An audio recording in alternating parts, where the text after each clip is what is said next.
चलो। नमस्ते बच्चों, मैं आज आपको पीयूसी फर्स्ट ईयर का चौथा पाठ बिंदा जो है पढ़ाऊंगी। इसकी लेखिका है महादेवी वर्मा। ठीक है, महादेवी वर्मा जो है उसका मैं थोड़ा सा संक्षिप्त में परिचय दूंगी। महादेवी वर्मा को आधुनिक युग की मीरा एवं हिंदी साहित्य की प्रमुख छायावादी कवयित्री महादेवी वर्मा का जन्म अर्थात महादेवी वर्मा को जो है आधुनिक युग की मीरा कहते हैं, जो हिंदी साहित्य की क्या है प्रमुख छायावादी कवयित्री रह चुकी हैं। ठीक है, और इनका जन्म जो है 1107 ईस्वी में फारुखाबाद में हुआ। इनका जन्म जो है फारुखाबाद में हुआ। आपकी प्रारंभिक शिक्षा इंदौर में हुई।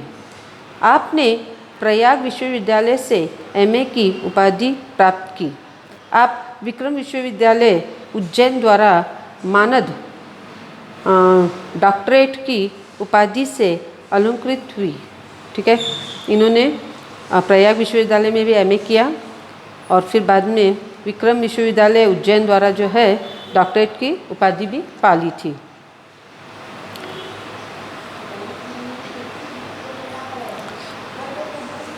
अब यहाँ पे जो है मैं ये बता दूँ कि ये जो कहानी है उस पर उन्होंने क्या लिखा है। ठीक है, प्रस्तुत रेखा चित्र बिंदा को अतीत के चलचित्र से लिया गया है। यह एक हृदय स्पर्शी रेखा चित्र है जो संस्मरण शैली में है। बिंदा लेखिका के बचपन से सहेली है। वह अपनी सौतेली माँ द्वारा सताई गई, खिलने से पहले ही मुरझा जाने वाली असहाय निरीह बालिका महादेवी वर्मा के स्मृति पटल पर जीवित है। अर्थात वो क्या है, बिंदा जो है महादेवी वर्मा की बचपन की सहेली थी, जो मुरझा जाने वाली असहाय अर्थात अभी वो खिली भी नहीं थी, तो वो क्या हो गई, उससे पहले ही क्या हो गया, उसका देहांत हो गया। तो ये जो है कहानी आप लोगों को पढ़ने के बाद तुम्हें पता चलेगा कि इस कहानी में है क्या। अभी मैं कुछ नहीं कहूँगी, पहले हम कहानी पढ़ेंगे। ठीक है, हम समझते हैं कि माँ शब्द जो है वो हमारे जीवन में बहुत महत्वपूर्ण है। ठीक है, माँ जो शब्द है वो हमारे जीवन में बहुत महत्वपूर्ण शब्द है, और वो माँ शब्द सुनते ही हमें माँ के प्रेम का आभास होता है ना। हमें माँ की छवि याद आ जाती है। हमें माँ जो है विचारों में बैठ जाती है, जो हमारे प्रति उसकी चिंता, हमारे उचित अनुचित जो भी जिद है, जो भी इच्छाएं हैं, उसे वो पूरा करने का कर्तव्य समझती है। तो और कितनी ही बातों से वो हमें आनंद देती है। खुद जो है दुख में, करुणा में, चिंता में, कष्ट में रहकर भी हमें क्या है, खुशी देती है, आनंद देती है। माँ का जो है अनुभव, अस्तित्व ही ऐसा है कि हमें माँ के याद से ही हमें क्या होती है, प्रसन्नता होती है, या फिर हम उसके विचारों में खो जाते हैं। वो हमारे मन में, मस्तिष्क में बस जाती है। तो यहाँ पे जो है माँ जो है संसार की सभी क्रियाओं का कर्तव्य माँ को जाता है। संसार में जो भी हम क्रियाएं करते हैं, उसका जो भी क्रियाओं का जो क्रियाएं करते हैं, वो जो सब कर्तव्य किसको जाता है, माँ को, जो वही तो हमें सिखाती है ना। तो माँ ऐसी होती है। माँ है तो हमें संसार में जीने का मन करता है, हमारे चेहरे पर हंसियाँ होती है। और जिसकी माँ नहीं होती, मनुष्य आधा निर्जीव हो जाता है, अर्थात वो दुखी होता है, और वो क्या हो जाता है, चेहरे पे उसकी गंभीरता आ जाती है, एक दर्द रहता है। तो इसी तरह जो मातृ प्रेम से वंचित होने के कारण दुखी रहने लगता है, मानो उसके होठों से किसी ने हंसी छीन ली हो। तो माँ ऐसी क्या कहेंगे, एक मनुष्य है, या फिर एक ऐसा अस्तित्व है जो मन में, मस्तिष्क में बस जाती है। ठीक है, तो यहाँ पर भी जो है बिंदा जो है उसकी माँ नहीं होती, माँ नहीं रहती और वो क्या क्या कठिनाइयों से वो गुज़रती है, वो हम पढ़ेंगे। ठीक है। सबसे पहले एक सज्जन जो है वो अपनी एक बेटी के साथ महादेवी वर्मा के ऑफिस आ जाते हैं। तो महादेवी वर्मा जो है उन्हें एक प्रवेश पत्र, एक भरा हुआ प्रवेश पत्र जो है लौटाते हुए कहती है, आपने आयु ठीक नहीं भरी। ठीक है, आयु ठीक नहीं भरी है, ठीक कर दीजिए, नहीं तो पीछे कठिनाई पड़ेगी। वो जो सज्जन है अपनी बेटी के साथ आते हैं, वो जो है प्रवेश पत्र, भरा हुआ आधा प्रवेश पत्र जो है महादेवी वर्मा को थमाते हैं। जब वो थमाते हैं तो महादेवी वर्मा नोटिस करती है, देखती है, तो उनको कहती है कि तुमने आयु ठीक नहीं भरी, एज जो है ठीक नहीं भरा है, ठीक से भर दीजिए वरना आगे बहुत कठिनाई हो जाएगी। तब वो पिता जो है उसके, वो जो सज्जन है, वो कहते हैं कि मेरी बेटी की आयु जो है 14 वर्ष की है। ठीक है, 14 वर्ष की है। तो जब महादेवी वर्मा ने उस बालिका को देखा जो सबित सी आँखों वाली, दुबली छोटी सी और अपने आप में सिमटी हुई, ठीक है, जब महादेवी वर्मा ने उस लड़की को देखा तो वो क्या थी, छोटी सी थी, सबुत सी आँखों वाली थी और दुबली थी। वो लग नहीं रही थी कि वो 14 वर्ष की है। ठीक है, तो जब देखती है तो फिर बाद में उस सज्जन ने उसे बताया कि इसकी माँ का देहांत हो गया है, अर्थात मेरी पत्नी का देहांत हो गया है और मैंने जो है दूसरी शादी कर ली। ये शब्द सुनते ही, ये वाक्य सुनते ही महादेवी वर्मा को अपने बचपन की जो सहेली थी बिंदा, उसका स्मरण होता है, उसकी याद आ जाती है। ठीक है, उसको याद कब आती है बिंदा की, जब वो सज्जन जो है एक बच्ची को लेकर महादेवी वर्मा के ऑफिस आता है और कहता है कि ये 14 साल की है। तो महादेवी वर्मा जो है उस बालिका को देखती है जो 14 वर्ष की तो नहीं दिख रही है, वो कैसी है, सबित आँखों वाली थी और दुबली पतली थी, छोटी सी थी, जिससे पता नहीं लग रहा था कि ये 14 वर्ष की है, एकदम छोटी दिख रही थी और सिमटी हुई सी थी। तो उस सज्जन ने फिर ये कहा कि इसकी माँ का देहांत हो गया है और मैंने जो है दूसरी शादी कर ली। इस बात से जो है उसे अचानक जो है बिंदा की याद आने लगती है, जो 2 साल पहले ही मर गई थी।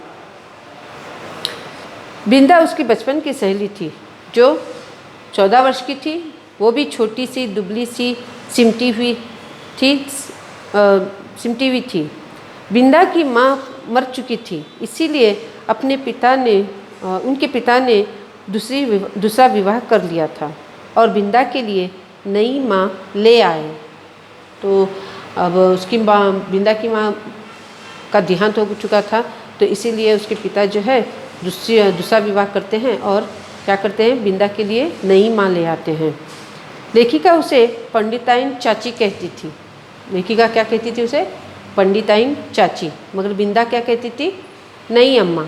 ठीक है, याद रहे, लेखिका जो है पंडिताइन चाची कहती थी और बिंदा जो है उसे नई अम्मा कहती थी। पंडिताइन चाची देखने में थोड़ी मोटी थी। ठीक है, पंडिताइन चाची क्या थी, दिखने में मोटी थी। अब उसका जो है पूरा वो किस तरह से दिखाई देती थी, इसका वर्णन किया है लेखिका ने। तो पंडित चाची जो थी वो मोटी थी, विशेष कारीगरी से सवारी पट्टियाँ का अर्थ है ये जो मांग होती है उसको कहते हैं। सवारी पट्टियों के बीच में लाल स्याही की मोटी लकीर सा सिंदूर, मतलब अर्थात ये जो पट्टी रहती है उसमें लाल स्याही का सिंदूर होता है और आँखों में काजल। आप उसका ये जो है देख सकते हैं, सोच सकते हैं, विचार कर सकते हैं कि वो कैसी होगी, मोटी है, आँखों में काजल है और पट्टी पर क्या है, सिंदूर है। ठीक है, कानों में चमकीले कर्णफूल, कानों में क्या है, चमकीले कर्णफूल है, गले में माला है। ठीक है, रंग बिरंगी चूड़ियाँ पहनी है उसने और बिछुए अर्थात पाँव की उंगलियों में जो विवाहित लड़कियाँ पहनती हैं, पाँव में जो रिंग पहनते हैं उसे कहते हैं। तो ये जो है उसका पूरा वो कैसी दिखती थी, क्या पहना था उसने, ये सब उसका वर्णन उन्होंने किया है। और ये जो ऐसा ये जो बताया उसका ड्रेसिंग बोलो या उसका गेटअप बोलो, तो उसे लेखिका को ऐसे लगता है जैसे वो गुड़िया है, ठीक है। वो गुड़िया की तरह दिखाई देती थी उसके श्रृंगार से। उसने क्या किया, गुड़िया की समानता किया। और वह चारपाई पे बैठकर मोहन को क्या करती थी, तेल लगाती थी, ठीक है। मोहन को वो चारपाई पे बैठकर तेल लगाया करती थी। मोहन जो है उसका बेटा है, छोटा सा बेटा, उसको वो चारपाई पे तेल लगाया करती थी।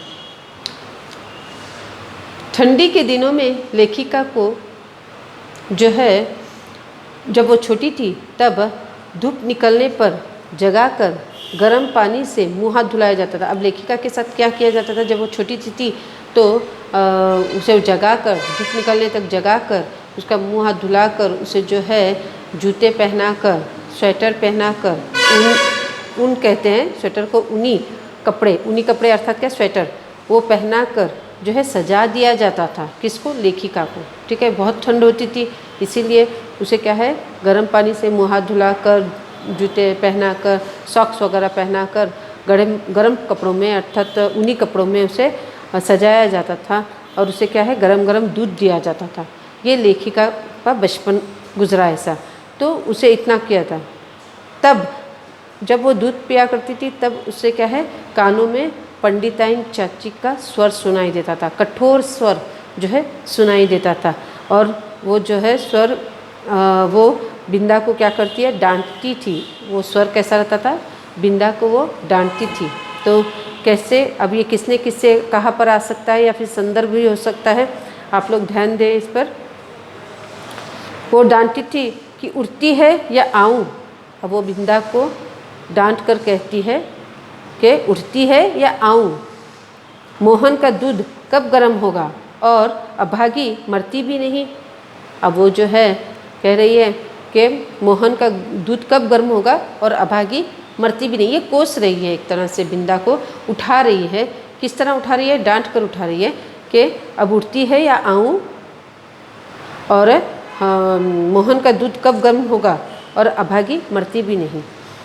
लेखिका झट से ये जो डांट जब बिंदा को पड़ती है, तो लेखिका क्या करती है, झट से छत पर जाती है और इधर उधर झांकना शुरू करती है कि सामने पड़ोस में क्या चल रहा है। ये देखने के लिए वो क्या करती है, छत पर जाती है और वहाँ की स्थिति समझने का प्रयास करती है। तो बिंदा कभी कभी जो है उसे झाड़ू, आंगन में जो है झाड़ू लगाती हुई दिखती थी। नंबर पहला, आंगन में झाड़ू लगाती हुई दिखती थी, कभी आग जलाती हुई, ठीक है, कभी आंगन के नल से पानी लाती हुई, ठीक है। तो पहले क्या, कभी अगर वो छत पे चली जाती थी, छत से झांकती थी पड़ोस के घर में, तो बिंदा उसे क्या करते हुए दिखाई देती थी। तो कभी झाड़ू लगाते हुए, कभी आंगन जलाती हुई, कभी आग जलाती हुई, ठीक है, कभी आग जलाती हुई, कभी आंगन के नल से पानी लाती हुई, ठीक है, और कभी नई अम्मा को दूध का कटोरा देती दिखाई देती थी। तो 4 काम जो है यहाँ पे रोज़ जो है लेखिका देखती थी छत से कि बिंदा क्या काम 4 करती थी। तो ये झाड़ू लगाती थी, कभी आग जलाती थी, कभी आंगन के नल से पानी लाती थी, और कभी नई अम्मा को दूध का कटोरा देती थी। बिंदा लेखिका से कुछ बड़ी थी। वो जो थी लेखिका से कुछ बड़ी थी, ज़्यादा नहीं, थोड़ी सी बड़ी थी, पर उसका नाटापन अर्थात क्या, शॉर्ट, ठीक है, वो जो शॉर्ट थी उसे देखकर लगता नहीं था कि किसी ने, उसे देखकर ऐसा लगता था कि किसी ने ऊपर से उसे दबा दिया है, ठीक है। तो वो इतनी शॉर्ट थी, है ना। तो वो जो है लेखिका से बड़ी थी मगर दिखाई नहीं देती थी बड़ी। वो उसका जो शॉर्टपन था, उसका जो नाटापन था, उसे ऐसे लगता था कि ऊपर से किसी ने उसे दबा दिया है। पंडिताइन का कठोर स्वर सुनते ही बिंदा के दुबले हाथ पैर भय से कांपते रहते थे। अब जो है, और पूरा शरीर जो है कांपता हुआ दिखाई देता था। कभी भी जो उसकी नई अम्मा जो है पंडिताइन चाची जो है बिंदा को डांटती थी, तो वो बहुत सहम जाती थी, बहुत डर जाती थी, बहुत कांपती थी। वो उसके हाथ पे सब कांपते थे। वो इतना डरती थी, किससे? उसके क्रोध से, कि कहीं उसे फिर कोई दंड ना मिले। इस तरह से वो क्या करती थी, नई अम्मा के दंड से भी कांपती थी, उसके क्रोध से भी कांपती थी, और उसके स्वर से, कठोर स्वर से जो है वो बहुत कांप जाती थी। एक बार बिंदा ने एक बार जो है, एक दिन क्या हो जाता है, एक बार बिंदा जो है छत पर सोए रहते हैं दोनों, लेखिका और बिंदा। तो बिंदा ने ऊपर छत आकाश पर देख कर कहती है कि वो रही मेरी माँ। एक तारे को देखती है, वो देख कर कहती है कि वो रही मेरी अम्मा। किसको कह रही है? वो लेखिका को कह रही है कि ऊपर जो आकाश पे इतने सारे तारे चमकते रहते हैं, उसमें से एक तारे को जो बहुत चमकता रहता है, उसको देखकर बिंदा कहती है कि वो रही मेरी अम्मा। ठीक है। लेखिका आश्चर्य हो जाती है और लेखिका ने उसका कारण पूछा कि किस तरह उसकी माँ तारा बन गई। ठीक है। अब लेखिका जो है, महादेवी जो है, उसको पूछती है कि ये तेरी माँ जो है तारा कैसे बन गई। आश्चर्य हो जाती है वो। तो बिंदा ने उत्तर दिया। बिंदा ने कैसे उत्तर दिया, देखो। ईश्वर जिस अम्मा को बुला लेता है वह तारा बनकर अपने बच्चों को देखती रहती है। अब वो कहती है, कितनी समझदारी की बात कहती है। महादेवी की वर्मा को तो मालूम नहीं कि वो अम्मा को तारा क्यों बोल रही है। इतना चमकता हुआ तारा उसकी माँ कैसे हो सकती है। तो ये कहती है बिंदा कि ईश्वर जिस अम्मा को बुला लेता है, जिसकी भी माँ को बुला लेता है, उसको जो है वो तारा बना देता है अपने बच्चों को देखते रहने के लिए। अर्थात वहाँ से वो अपने बच्चों को देखते रहे। और जो सज धज कर घर आती है वो तो बिंदा की नई अम्मा जैसी होती है। अब बिंदा कहती है जो सज धज कर घर पर आती है तो वो क्या होती है, बिंदा की नई अम्मा हो जाती है। अर्थात माँ के मरने के बाद जो है वो तारा बन जाती है। और जब पिताजी दूसरी शादी करके लाते हैं तो वो जो है सज धज कर नई अम्मा बन जाती है, दूसरी माँ। तब लेखिका बिंदा से कहती है तुम नई अम्मा को पुरानी अम्मा क्यों नहीं कहती। ठीक है। लेखिका क्या है, बिंदा को समझाती है, कहती है कि तुम नई अम्मा को पुरानी अम्मा क्यों नहीं कहती, फिर तो ना वो नई अम्मा रहेगी और ना ही वो डांटेगी, ना वो नई अम्मा रहेगी और ना ही वो डांटेगी। बिंदा को लेखिका की ये बात कुछ पसंद नहीं आई, उसे अच्छा नहीं लगता, वो ऐसी बात करती है लेखिका। मगर वो क्या होती है, चुप हो जाती है, क्योंकि बिंदा ने क्या हुआ है, खुली आंखों से देखा है कि एक को जो है खुली पालकी में उसने अपनी आँखों से खुली पालकी से अपनी माँ को जाते हुए देखा था। ठीक है। और बंद पालकी में एक नई अम्मा को आते हुए देखा था। तो ये जो है, अब कैसे समझाती वो लेखिका को कि वो अपनी नई अम्मा को अम्मा नहीं कह सकती, क्योंकि उसने खुद से जो है अपनी आँखों से जो है खुली पालकी में जो है, खुली पालकी अर्थात हम लोग ऐसे शमशान को लेके जाते हैं ना, जो उसमें पालकी को समझो तो वो है खुली पालकी कह रहा है उसको। तो खुली पालकी में जो है अपनी माँ को जाते हुए देखा था उसने, जो मर चुकी थी। और बंद पालकी में अर्थात डोली में जो है उसको नई अम्मा को आते हुए देखा था उसने। इसीलिए वो क्या हो गई, चुप रह जाती है, कुछ कहती नहीं है। यह सब सुनकर लेखिका ने माँ से कहा, ईश्वर तुम्हें अब जो है ये जब सुनती है सब कि माँ जो है तारा बन गई है और वो ऊपर से क्या है अपने बच्चों को देखती है, तो ये सब सुनकर जो है लेखिका माँ से कहती है कि तुम्हें जो है ईश्वर तुम्हें कितना भी चमकीला तारा बनावे, तुम तारा नहीं बनना। ठीक है। अब वो मासूम रहती है लेखिका, तो वो कहती है कि कितना भी तुम्हें ईश्वर जो है चमकीला तारा बनाए, मगर तुम जो है कभी भी तारा नहीं बनना। ठीक है। माँ तो जैसे आश्चर्य से उसे देखने लगती है। माँ को कुछ पता नहीं चलता कि ये क्या कहना चाहती है, ये तारा, ये माँ, ये चमकता हुआ, उसे कुछ समझ में नहीं आता। वो आश्चर्य से लेखिका को देखने लगती है। फिर लेखिका ने कहा कि नहीं तो पंडिताइन जैसी नई अम्मा पालकी में बैठकर आ जाएगी। कितने मासूम होते हैं बच्चे, उन्हें कुछ पता नहीं रहता कि नई अम्मा या फिर जो भी है बातें, वो जो देखते हैं, जो कोई बोलता है उस पर विश्वास कर लेते हैं। तो ये भी कह रही है माँ को कि तुम्हें ईश्वर कितना भी चमकीला तारा बनाए, तुम तारा नहीं बनना, ठीक है। माँ तो आश्चर्य हो जाती है कि ये क्या बोल रही है, माँ को कुछ समझ में नहीं आता। फिर लेखिका कहती है कि या नहीं तो फिर क्या हो जाएगा, पंडिताइन जैसी नई अम्मा आ जाएगी और पालकी में बैठकर वो आ जाएगी, फिर मेरा दूध, बिस्किट, जलेबी सब बंद हो जाएगा, ठीक है। उसको अपने दूध, बिस्किट और जलेबी की फिर चिंता होती है कि अगर नई अम्मा आ जाएगी तो मेरा क्या है, दूध, बिस्किट और जलेबी जो है सब खाना बंद हो जाएगा और मुझे बिंदा बनना पड़ेगा। और वो क्या करते हैं कि मुझे भी क्या है, बिंदा जैसे बनना होगा। तो ये उसकी जो है मासूमियत बोलेंगे या फिर बचपना बोलेंगे उसका। अब इस तरह से है उस रात वो जो है वो बिंदा की जो बातें हैं उसके मन को एकदम लग जाती है और वो क्या करती है, माँ का जो पल्लो जो होता है, ठीक है, वो पल्लो पकड़कर माँ के पास सो जाती है। वो जो है उस मुट्ठी में वो पल्लो पकड़े रहती है और उसका जो पल्लो है वो छोड़ती ही नहीं है, वो जो ओढ़नी जो रहती है वो छोड़ती नहीं है और ऐसे टाइट पकड़ के सो जाती है, ऐसे मानो कि कहीं माँ उसको छोड़ के ना चले जाए। इस डर से वो क्या करती है, रात भर उस माँ का जो है पल्लो पकड़ कर रहती है। छोर अर्थात पल्लो, ठीक है, दबाकर हाथ में सो जाती है।